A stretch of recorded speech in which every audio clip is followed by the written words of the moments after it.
Hello and welcome back to our channel it's easy.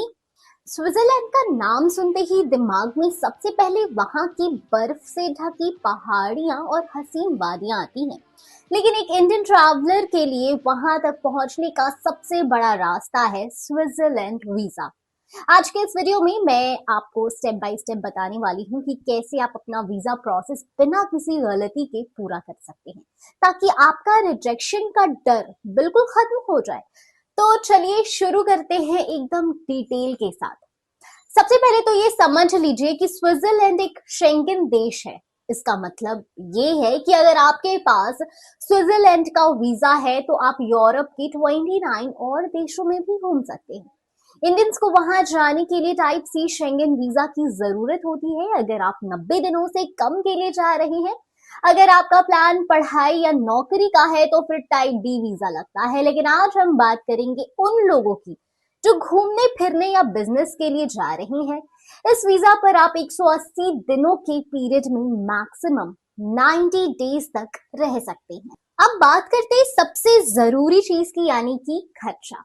Switzerland का visa सस्ता नहीं है, इसलिए कैलकुलेशन ध्यान से सुनिएगा।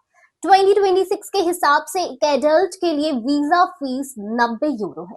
अगर आपके साथ 6 से 12 साल तक के बच्चे हैं तो उनकी फीस 45 यूरो होगी और 6 साल से छोटे बच्चों की कोई वीजा फीस नहीं लगती। लेकिन ये सिर्फ एम्बेसी की फीस है।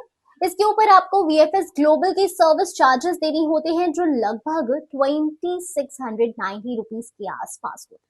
तो मोटा मोटी एक एडल्ट का खर्चा 12,000 से 13,000 रुपए के बीच बैठता है, जो आपको वीएफएस सेंटर पे करना होता है। अब आते हैं सबसे बड़ी चुनौती पर, जो है डॉक्यूमेंट्स की तैयारी। सबसे पहले अपना पासपोर्ट चेक कीजिए, वो 10 साल से पुराना नहीं होना चाहिए और उसमें कम से कम 2 खाली पेजेस होना कंपलसरी है। साथ ही आपकी ट्रैवल डेट खत्म होने के बाद भी उसकी वैलिडिटी कम से कम 3 महीने बची होनी चाहिए।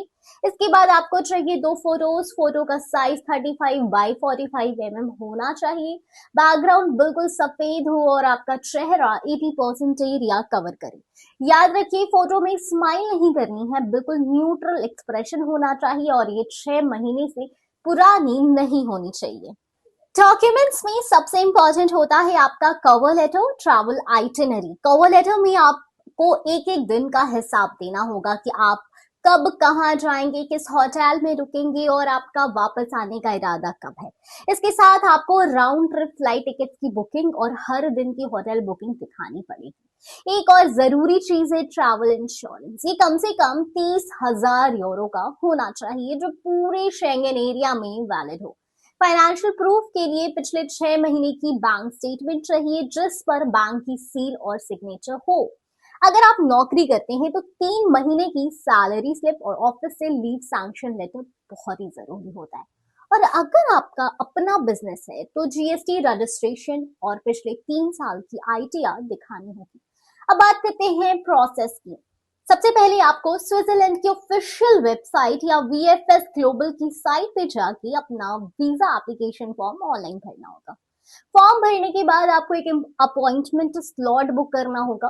अपॉइंटमेंट मिलने के बाद आपको अपने सारे ओरिजिनल डॉक्यूमेंट्स और उनकी फोटोकॉपीज लेकर वीएफएस सेंटर जाना होगा। वहां आपके डॉक्यूमेंट्स जमा होंगे और आपका बायोमेट्रिक यानी फिंगरप्रिंट्स एंड डिजिटल फोटो ली जाएगी। वहां से आपको एक एक्नॉलेजमेंट स्लिप मिलेगी, जिससे आप अपना एप्लीकेशन ट्रैक कर सकते हैं। प्रोसेसिंग टाइम की बात करें तो आमतौर पर इसमें 10 से 15 वर्किंग डेज लगते हैं, लेकिन कभी कभी रश की वजह से ये 30 दिन भी ले सकता है। इसलिए मेरी एडवाइस है यहाँ यही है कि अपनी फ्लाइट से कम 1 या 1.5 महीने पहले अप्लाई करें। आप अपनी ट्रैवल डेट से 6 महीने पहले तक अप्लाई कर सकते हैं। वीजा रिजेक्शन से बचने के लिए कुछ खास बातें जो आपको ध्यान में रखनी है। सबसे बड़ी गलती जो लोग बैंक बैलेंस में करते हैं, अगर आपने अचानक से अपने अकाउंट में बहुत सारे पैसे डाल दिए तो वीजा ऑफिसर को शक हो जाएगा।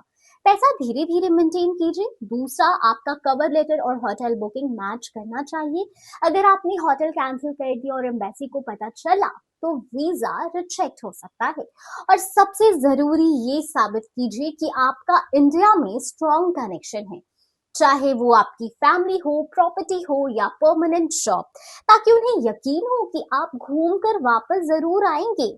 तो ये सारी चीजों का बहुत ही खास ध्यान रखना होता है। एक बार जब वीजा अप्रूव हो जाता है तो आपको पासपोर्ट या फिर आप वीएफएस सेंटर से खुद कलेक्ट कर सकते हैं, या फिर वो कुरियर के जरिए आपके घर भेज दिया करेंगे। ये सारे प्रोसेस आपको करने होते हैं स्विट्जरलैंड वीजा के लिए। और अगर इतना दिमाग या टाइम नहीं लगा पा रहे हो तो इट्स इजी है ना। इट्स इजी आपको डोर स्टेप सर्विस प्रोवाइड करती है, हैसल फ्री सर्विस होती है, आपको कुछ भी नहीं करना है। वो सारी प्रोसीजर जो होगी इट्स इजी के थ्रू होगी। ऐसे ही इंफॉर्मेटिव और मजेदार वीडियोस के लिए इट्स इजी को जरूर सब्सक्राइब करें। और अगर कोई डाउट है, किसी अदर कंट्री की वीजा से रिलेटेड कोई क्वेरी है, तो आप कमेंट में पूछ सकते हो। हम फिर मिलेंगे अगले वीडियो में।